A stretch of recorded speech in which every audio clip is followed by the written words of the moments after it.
Rasulillah wa ala alihi wa ashabihi wa man ittaba'a hudah. Wa ba'du, assalamualaikum warahmatullahi wabarakatuh.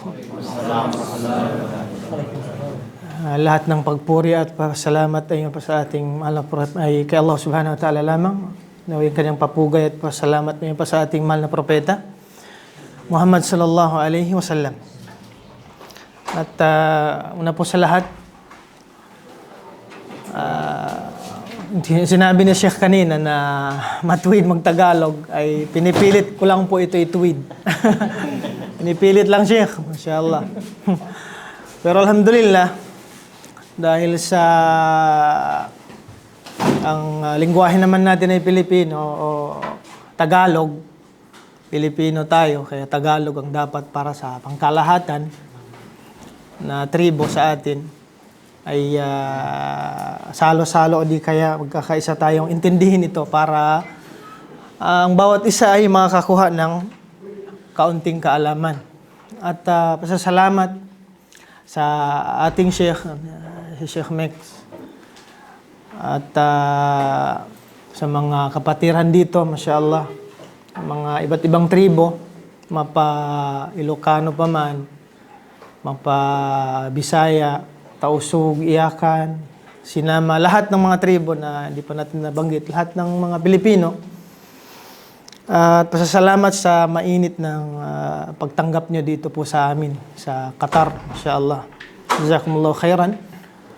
At sa mga nagbigay ng oras nila, tulad ng kagabi na bumisita, at sa mga hindi rin nakapunta doon, alam kung gusto nyo pumunta, kaso lang yun nga, walang oras o di kaya may mga busy yung mga iba.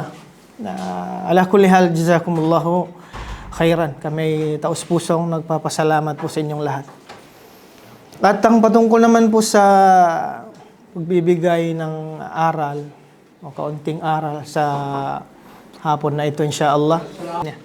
Napa. So ayun, mga mahal naming kapatid sa pananampalatayang Islam. Dahil siguro ito ay ang unang bisita o unang aral din na isi-share namin sa inyo. Mas mainam siguro doon tayo sa pinaka mataas o pinaka maraming kabutihan na makukuha ang isang Muslim kapag ito ay kanyang sinagawa. Ano po ito? Ito po ang pagsasaliksik sa kaalaman ng relihiyong Islam. Sabi ni Imam Ahmad, binanggit ng mga ulama, sabi ni Imam Ahmad, sabi niya, talabul ilmi la ya'diluhu shay'un idha hasunan niya. Ang pagsasaliksik ng kaalaman sa relihiyong Islam ay walang kapantay. Wala siyang kapantay ng kabutihan. Banggitin mo ng lahat. Pagsasala. Paano yung sasagawa yung pagsasala? Wala kang kaalaman. Paano mo sasabihin yung istiftah, duhaul istiftah, kung hindi mo napag-aralan, di ba? Gusto kong magzaka. Baka itong pinakamas maraming kabutihan na makukuha ko. Paano ka maglalabas ng zaka, ng charity mo, kung hindi mo alam kung ilan ang ilalabas mo, kung aabot sa ganito karami ang mga ari-arian, ang mga kayamanan mo. Gusto kong mag-umrah. Baka ito yung pinakamataas na ibada. Paano mo isasagawa yung umrah kung hindi mo alam yung mga haligi ng umrah? Yung mga wajibat, yung mga sunan ng umrah, di ba? So, kailangan mo mag-aaral. Sabi naman ng isa, gusto ko mag-hajj. Baka ito yung pinakamataas na ibada. Tanong na naman, paano ka magsasagawa ng hajj kung hindi mo alam yung mga gawain sa loob ng hajj? So, ano pong una sa lahat? Ang talabul ilm, ang pagsasaliksik sa kaalaman sa relihiyong Islam. So yung mga bawat sa atin na pumupunta po dito sa center para tuklasin ang kaalaman sa Islam. Alam niyo po ba na hindi nabanggit ng Propeta Muhammad sallallahu alaihi wasallam na ibababa ng anghel o ng mga anghel ang kanilang pakpak para ito ay, may dalawang tafsir dito ang mga ulama. Sabi ng mga ibang ulama, ito ay aapakan ng mga nananaliksik sa kaalaman sa Islam. Aapakan nila yung pakpak ng anghel. Subhanallah. Yung iba, sabi nila ay ibababa lang. Ala kulli hal, gayon pa man, ang nakakapagtaka dito, kung paano nila bigyan ng halaga yung mga nananaliksik ng kaalaman sa reliyong Islam. Yung mga anghel mismo, subhanallah, na hindi nagkakamali, hindi gumagawa ng kasalanan. Tayo ay makasalanan. Tayo ay nilikha ng Allah subhanahu wa ta'ala na may mga magkakamali. Ngunit ang anghel, subhanallah, sa oras na ikaw ay lumabas sa mula sa iyong bahay, papunta sa kung saan ay pag-aaralan mo ang reliyong Islam para harapin si Sheikh Mex, kumuha ng kaalaman, turo ng Islam, turo ng Allah subhanahu wa ta'ala at ng kanyang propeta, ibababa ng mga anghel ang kanilang mga pakpak, ang kanilang wings. Subhanallah. Hindi ba ito malaking kumbaga malaking biyaya na ibinigay ng Allah subhanahu wa ta'ala? Kahit yung hut na tinatawag, o di kaya na maliliit na mga isda sa loob ng dagat, ay nananalangin sa mga taong nananaliksik sa reliyong Islam. Subhanallah. At mga kapatid, sa panahon po natin ngayon, subhanallah, kung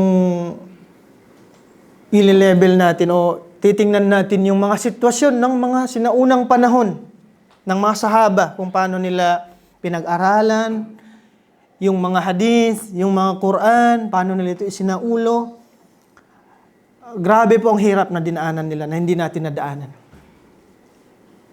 Isa po sa mga sahabi, Al-Jalil, tinatawag siyang Abdul Uzza before ng kanyang pagbalik Islam. Okay? Kukuha tayo ng aral sa kanila. Inna fi zalika la'ibratan li ulil albab. Ang mga history ng mga unang tao sa atin, mga sahaba, may makukuha tayong aral mula sa kanila. Si Abdul Uzza, siya po ay nakatira sa gitna ng Madina at Makkah.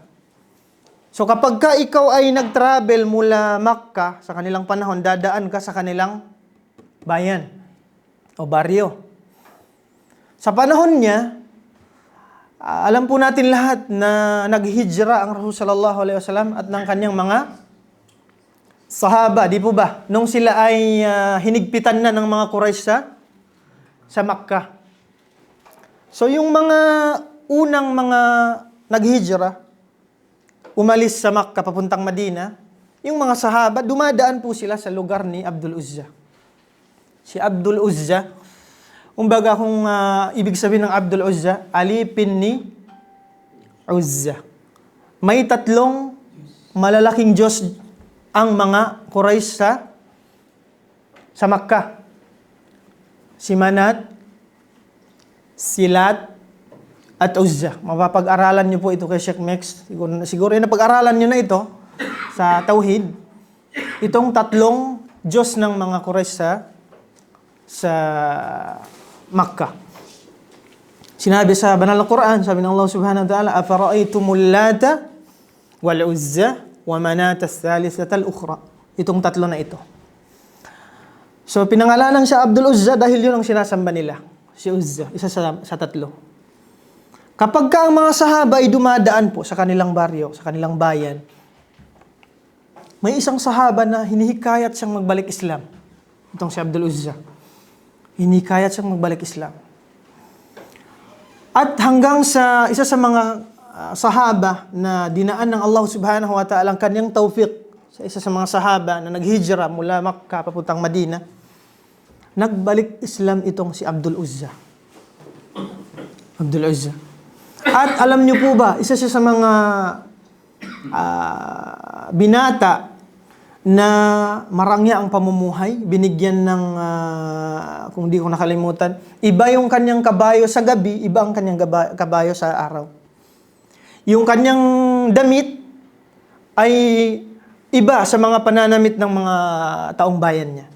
Yung kanyang perfume, iba din. Ngunit ang kanyang dalawang magulang ay namatay na. Siya ay kasalukuyang namumuhay sa kanyang tito. Ngayon pa man mga kapatid, short natin yung cut natin yung history niya. Doon tayo sa punto na paano nila pinag-aralan yung Quran.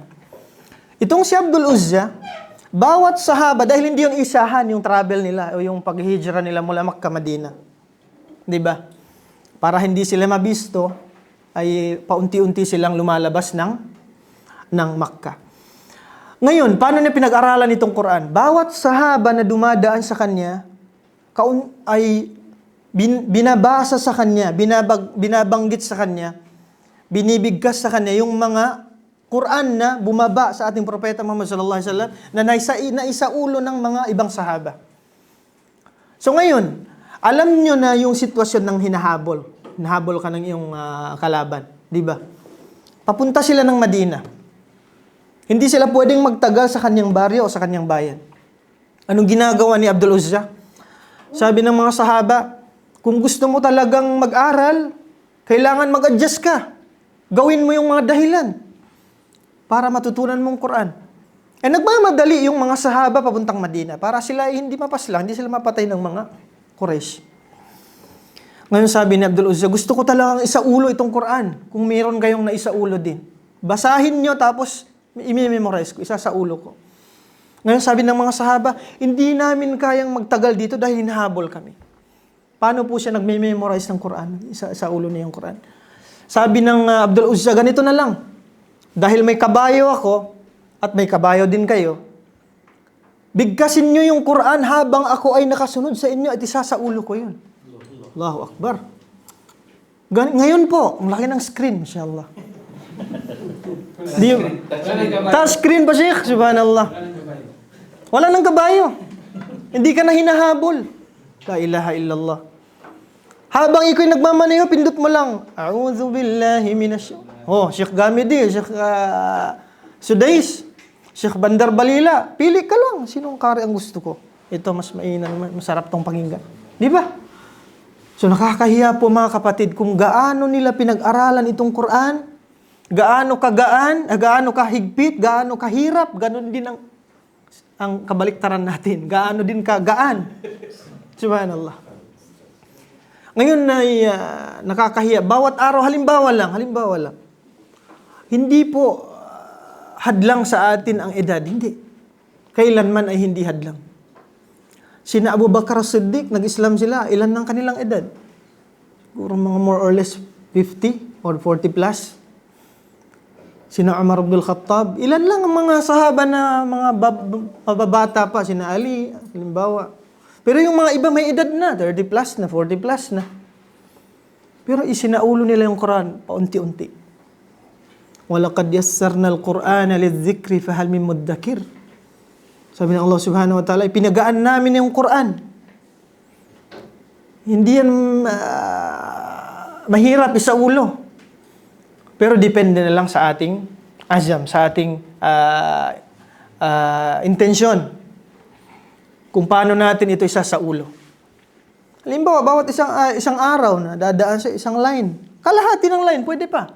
Hindi pa kaya kalahati ng line, yung 1/3 ng line. Subhanallah. Bawat kalima. Kaya natin yan, insyaAllah. Magtawakkal tayo, magdua tayo kay Allah subhanahu wa ta'ala. Linisin natin ang ating intensyon. InsyaAllah, ipapagaan sa atin ng Allah subhanahu wa ta'ala ang pagsasaulo ng Quran. At isa sa mga tabi'in, yung tabi'in, yung mga nakaabot sa mga sahaba naman. Isa sa kanila, nabanggit ng mga ulama ul hadith, na ulama expert sa hadith ng ating propeta Muhammad sallallahu alaihi wasallam. Ang isa sa amin, sabi nila, halimbawa lang. Dito sa atin may narinig tayo isang hadith na binanggit ng taga Saudi o taga Bahrain. Isang hadith na hindi mo narinig dito, narinig mo sa kabila na sabi na memorize ito ni Abdullah, memorize ito ni Zubair.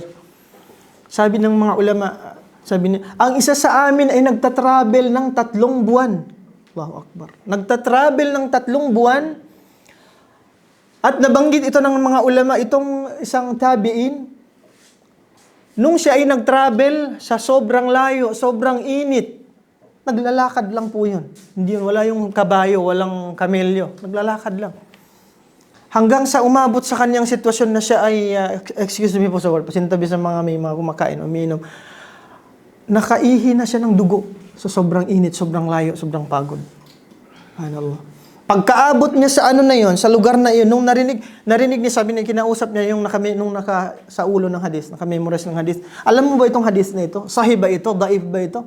Sabi niya, alam ko yan, sahih yan. Banggitin mo sa akin. Binabanggit na sa kanya at isa sa ulo niya. At nung araw ng pagkarating niya sa lugar na yon, yung araw na din, parehas na araw na din babalik siya sa kanyang lugar. Sabi, narinig mo na ba? O sabi na, isa ulo mo na, oo, babalik na ako ngayon. La ilaha illallah. Sa atin yung hadith, search mo lang sa Google, Sheikh. Maktaba Shamila, tinatawag. Itong website ng isang maktaba na kung saan dito mo makikita yung lahat ng mga libro ng mga hadith.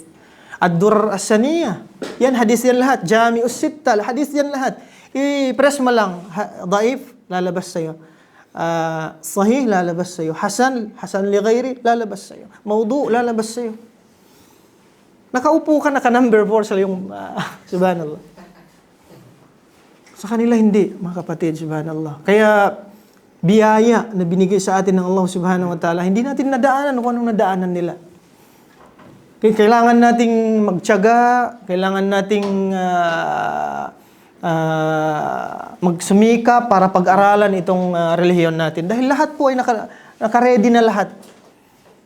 Naka-arrange na lahat ng pag-aaralan natin. Hindi ka na pwedeng lumayo. Kahit yung mga ibang tao na sinasabi nila, wala akong pera, wala akong ganito, sender ng dadaan, wala akong sasakyan, dadaanan ka ng sender. Oh. Pagka-uwi, ihahatid ka. Ewan ko lang, may nag-taxi daw siya. May magta-taxi daw. Subhanallah, mga kapatid. At sa palagay ko, alam nating lahat na hindi po ito pagsusumikapan ng mga sahaba na nauna sa atin kung hindi ganun kalaki ang mga kabutihan makukuha natin kay Allah subhanahu wa ta'ala. Alam niyo po, yung sa suratul Mujadala, Sheikh, yarfa'illahu alladhina amanu minkum darajat, atul hasyr. Sabi ng Allah subhanahu wa ta'ala, iaangat ng Allah subhanahu wa ta'ala ang antas ng mga nananampalataya sa inyo. Walladhina utul ilma darajat. At yung mga silang nagsasaliksik na nabigyan ng kaalaman sa relihiyong Islam. Alam niyo ba kung ano sinabi ni Abdullah ibn Mas'ud sa aya na ito? Sabi niya, al-ulama fawqal mu'minin. Yung mga may kaalaman tulad din na Sheikh Mek, inshallah. At tulad nyo din, inshallah, susunod na taon, inshallah. Tulad nga ng sinabi ng isang kapatid natin mula Ghana, Sheikh, no? Mashallah. Dapat pagka-uwi natin, may sapat tayong kaalaman, inshallah, na may isi-share natin sa ating bayan, sa ating kapatid, sa ating nanay at tatay, sa ating mga anak. Sabi ng Abdullah ibn Abbas, al-ulama fawqal mu'minin, yung mga taong nabigyan ng Allah subhanahu wa ta'ala ng kaalaman ay sa taas, sa puntok sila, nasa taas sila ng mga taong nananampalataya. Ibig sabihin, may level. Inangat ng Allah subhanahu wa ta'ala ang kanilang antas. Ngayon, sabi ng Abdullah ibn Abbas, bisab'ina daraja. Ang taas ng daraja o level ng may mga kaalaman na binigyan ng Allah subhanahu wa ta'ala ng kaalaman, ang taas ng level nila ay 70. Sab'ina daraja. 70 yung level niya pataas. Tapos sabi ni Abdullah ibn Abbas, wad daraja wahida, yung isang daraja lang, isang level lang ha, isang level lang, masiratu 500 sana. Lalakarin mo ito ng 500 years. Isang daraja lang. Gaano kalayo 'yon? Subhanallah. Paano na yung 70? Subhanallah. Kaya hindi basta-basta yung pag-aaral pagsasaliksik ng kaalaman sa reliyong Islam. At sinabi pa ng ating propeta Muhammad sallallahu alaihi wasallam, siguro narinig natin itong lahat, itong hadis na ito. Ulit-ulit na itong binabanggit ng ating mga ulama. Man salaka tariqan yaltamisu fihi ilman, sahalallahu lahu tariqan ila jannah. Sino man sa inyo ang maghahanap ng daanan para siya makapag-aral, para matutunan niya ang relihiyong Islam, ipapagaan sa kanya ng Allah subhanahu wa ta'ala ang daanan niya patungo sa paraiso. Ang maging hindi ko po ito babanggitin dahil sa ayaw natin. Magdodoktor ka, hindi ka pinangakuan ng Rasul, ng Propeta Muhammad sallallahu alaihi wasallam na ikaw ay patungo sa, papagaan sa ng Allah Ta'ala ang daanan ng patungo sa paraiso. Magpapilot ka, hindi ka pinangakuan ng Rasul sallallahu alaihi wasallam na ipapagaan sa ng Allah subhanahu wa ta'ala ang daanan ng patungo sa paraiso. Pero mag-aaral ka lang. Yung Western, ilang araw ba natin pag-aaralan yan sa isang linggo? Di ba? 5 araw. Paminsan kinukuha pa yung Saturday, di ba? Sabado, kinukuha pa ng Western. O wag mo yan, wag mong, kumbaga, hindi yan magkapareho pati ng pagsasaliksik sa reliyong Islam. Kahit isang araw lang, Friday lang talaga, pinangakuhan ka na ng Rasulullah sallallahu alaihi wasallam ng daanan sa paraiso. Subhanallah.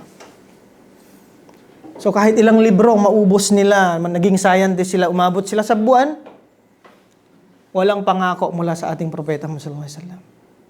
Ikaw isang hadith, 2 hadith na gusto mong pag-aralan na may mabuti kang intensyon mula sa iyong puso, pinangakuhan ka na ng sallallahu alaihi wasallam ng paraiso. Daanan. Subhanallah. At alam nating lahat na ang pagiging alim na may dalang kaalaman sa relihiyong Islam, hindi po ito basta-basta dahil al-ulama, sabi ng sallallahu alaihi wasallam, al-ulama warasatul anbiya. Yung mga ulama, sila yung nabigyan ng Allah, ng Rasulullah, ng mga propeta, ng mga sugo, ng obligasyon. Subhanallah. So, obligasyon pala ito ng mga propeta. Obligasyon ng mga pinangakuan ng Allah subhanahu wa ta'ala ng kanyang paraiso. So, hindi pa basta-basta itong pag-aaral. Kailangan nating bigyan ng tuon, bigyan ng pansin, bigyan ng kahalagahan sa ating pamumuhay. Kahit gaano po tayo kabisi, isang araw, 3 araw, bigyan po natin ng oras sa ating buhay, ang pag-aaral. Insyaallah. At kailangan po ay itaas natin yung antas ng mga silang may dala ng kaalaman ng relihiyong Islam, sa relihiyong Islam. Dahil inangat nga sila ng Allah subhanahu wa ta'ala, tayo pa kayang mga tao, hindi natin sila iaangat ng kanilang antas. So, kailangan natin silang pakinggan. Kailangan natin sumunod sa mga turo nila kung ito naman ay hindi kasalungat sa turo ng Allah subhanahu wa ta'ala at ng kanyang propeta. At 3 sa mga binanggit ng ating propeta sallallahu alaihi wasallam, di ba? Idza mata ibnu Adam, inqata 'amaluhu illa min 3. Kapag ka namatay na ang isang tao, makakat na lahat ang connection niya dito sa mundo. Wala na, makakat na lahat. Dito makikita mo talaga kung gaano kalaki o gaano ka-importante, gaano karami ang kabutihan na makukuha ng isang taong may alam sa relihiyong Islam. Makakat na lahat. Itong 3 na lang. Waladun salih o sadaqatun jariyah, yung charity na naibigay niya, nagpapatayo siya ng masjid, madrasa, halimbawa, mga charity na tumutulong sa mga Muslim. Pangalawa, aw ilmun yuntafa'u bihi, ang kaalaman na naituro niya sa kanyang kapatid. At ang pangatlo, aw waladun salihun yad'u lahu, Sa tatlong nabanggit ng Rasul sallallahu alaihi wasallam, anong pinaka-the best? Alam niyo ba kung ano? Itong topic natin ngayon. Yung kaalaman na naituro mo. Okay, pagpalagay natin nagpatayo ka ng masjid o madrasa. Hindi ba masisira din yun? Pagpalagay natin yung engineer, sabi niya mga 20 years yan. Pagkatapos ng 20 years, saan na yung madrasa? Saan na yung masjid? Pwedeng may ibang taong gustong magpatayo din yun. I-renovate niya. Aayusin niya yun. So, iba na yun.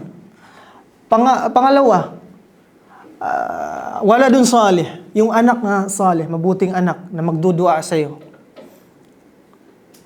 Kung tayo ay namamatay, yung mga anak natin parehas lang. Tao lang din sila.